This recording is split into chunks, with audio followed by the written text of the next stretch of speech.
Welcome back to the Hot Desk, WLR's business programme. I'm Theresa O'Reilly. I'm guest presenting the show until the end of the month. Now, just before the break, I had Owen Byrne, manager of Tramore Racecourse, and Jonathan Mullen, who is the Director of Communications and Corporate Affairs of Horse Racing Ireland, on the show. Now, they were on to talk about the business of horse racing and the impact to the local economy now that the Tramore August Racing Festival can't go ahead as usual, with the 20,000 plus visitors that were expected to the track prior to the coronavirus pandemic. But it's not just the business of racing that's affected. Ancillary and supporting industries right across the board in Tramore and across County Waterford are directly impacted this year as well, now that racing is taking place behind closed doors without the thousands of punters. One man whose business will be severely impacted by that is Noel O'Neill of O'Neill's Bar, Malls Restaurant and the Old Forge in Tramore. Noel, along with his parents, Johnny and Margaret, and his sister Lisa, are the proprietors of the third generation family business, and it's been trading in Tramore for the past 80 years. They are big supporters and race sponsors at Tramore Racecourse, as well as being ingrained within the fabric of Tramore. And in turn, they welcome hundreds of visitors to their very well regarded pubs and restaurants throughout the Tramore August Racing Festival.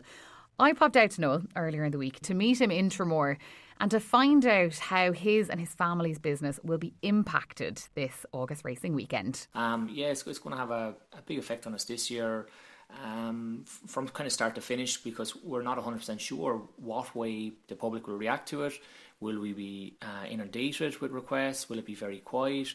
Staffing it, so from all angles it's going to be kind of challenging enough this year from ourselves, but look, we're going to put ourselves in a position that we can handle whatever comes in and adhere to all the COVID guidelines and that, and try and keep the public happy as well. So it's a challenge definitely this year. Would you have an idea even of, say, footfall in the bar and the restaurant over the 4 days of the festival, and perhaps compare that to another standard Thursday to Sunday across the summer? Oh, it's definitely, the Saturday is an absolute huge day. Well, we always sponsor a race on a Thursday evening, so we get it's a very good night for ourselves, because a lot of people come down to kind of support us from supporting the race course. So we probably, I think it's the third or fourth last race we always sponsor, and a lot of our customers come up to kind of support us when we're up there, and then they come back down afterwards. So the Thursday is a good day for ourselves.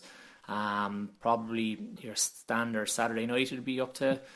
Friday is a bit busier, and Saturday is a very big day. It's one of the big days of the year between St. Patrick's Day and St. Stephen's Day, so it's a big one for us. And it's after growing the last couple of years. The racecourse have really got behind and pushed the customer side of things, from offering bus services around from the bars up to the racecourse and back again. So they've been working hard for the last couple of years, and we've seen the kind of benefit for it. So this year's going to be a tough one. It's hard to know really what we will get on the Saturday. I think we'll be busy, but I just don't know how busy. Noel went on to tell me then about some of the regular customers he welcomes every August racing weekend, who they'll miss in the bar and restaurant this year. There's a family originally from Kerry, and they came down over the years, and they had a large enough family, as in I think there were 7 or 8 children in the family.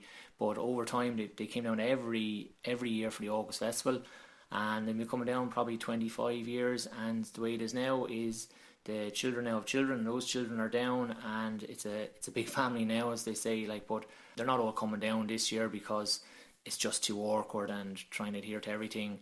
They're just not coming. So we know for sure that there's a hit straight away from them, because they came down probably the Sunday and they were there till the following Sunday, and that's just one case from ourselves. So it definitely will have an effect, and across the board, even musicians and that, we kind of feel for them. We know ourselves that a lot of the musicians that get a good turn this time of year, and they'd have multiple gigs on, but they're taking another hit now, and they've been taking a hit for 5 months at this stage. But you'd have it across the board. You look at, say, all of the summer jobs, people in college that kind of rely on getting a substantial amount of work over the summer to keep them going during the year, paying for digs, etc. So it's the breadth of it is not to be underestimated. Yourself, even with, say, the hairdressers and that, all the little ones, everything takes a bounce of every industry, I would say, in Tramore benefits in some shape or form from the race festival, and it's just a pity this year. So when the pubs and restaurants were ordered to close in the middle of March, Noel admits they were able to withstand the hit initially and quickly looked for ways to reduce overheads and outgoings and use the time to make some improvements in the restaurant. But he says after a number of weeks, they got restless and a little fearful of the unknown and began to look for ways to continue to trade, keeping staff employed and their supply chain going. At the start, when things kind of closed, you kind of step back and see like, okay, what do we do? And the automatic thing is to shut down the costs. And so you're looking at every cost across the board, from capacity charges with gas to wastage with food because it's a perishable product. What can you do to kind of conserve as much of this cost as you can? So the first couple of weeks, that's what we were at, returning stock. Like, I'll have to take my hat off to the drinks industry, Diageo and Heineken, C&C, very good, no problems at all. Took back stock, no questions asked, really rode in straight away behind us. Didn't have to cajoled into it at all. They were very good like that. Anything they could do. I know Diageo did voucher system, kind of helping some of the other bars and that for the employees, which was great. So they did come in behind it very quickly. But you could see after the first probably 3 or 4 weeks, probably got restless. Definitely, my father definitely got restless because he started undergoing a bit of a renovation in front of the restaurant. So he was tipping away at that. So we did everything from a deep clean in the kitchen. My parents were in on that, and Anthony as well, all the kitchen staff as well kind of helped out. So you kind of go back to, right, what do we need to do? Because we didn't know how long this was going to go on. So we're trying to find your feet. Then after a while we said, look, we need to have a look and see how do we get money in. And the takeaway service kind of grew from there, because we looked at Dublin, and Dublin seemed to be busy with takeaway, and Chef Fergus brought it to our attention, like, look, maybe we can try and do something. So we gave a little bit of an offering, and it kind of took hold then, and we said, look, we'll take a look at the drinks as well and see if we can do that and offer that as well. So it went very well now, and it's probably something that is after dropping from our side because we've been very busy since we reopened, and it's definitely something we're going to come back to. We kind of couldn't with capacity. We kind of ran out of capacity within the kitchen and on ourselves, which was only so many hours in the day, and it's all at the same time, the demand for it. So we've kind of had to drop the takeaway back a small bit, but it's something we have in the wings now to kind of after the race festival to kind of look back at it and try and push it again. And like so many businesses across Waterford, O'Neill's Bar and Malls Restaurant worked with the local enterprise office who helped them make the changes that they needed to keep their business going. I asked Noel if he found that helpful and how he plans to put it into use. Yeah, definitely. Yeah, the business continuity voucher definitely helps because, look, it's all cash flow, and they came through very quickly with it, which is great. And there's a trading online voucher there as well, which we are in the process now of developing. So we'll have an online system, an ordering system. But with everything, when you start it, there's the devil's in the detail of this and how you get it from the customer side to the kitchen, the interfaces and this kind of thing. So there's a bit of work in it, but it'll definitely work. We'll be in a better position probably at the end of August, because a lot of it was coming through the phone and a lot of it was coming through me, which ended up being a small bit of a bottleneck, really, to be honest. I went on to ask Noel how he's finding all these changes almost 6 months in now, and does he feel like they made a difference to how they approach the day-to-day running of their business?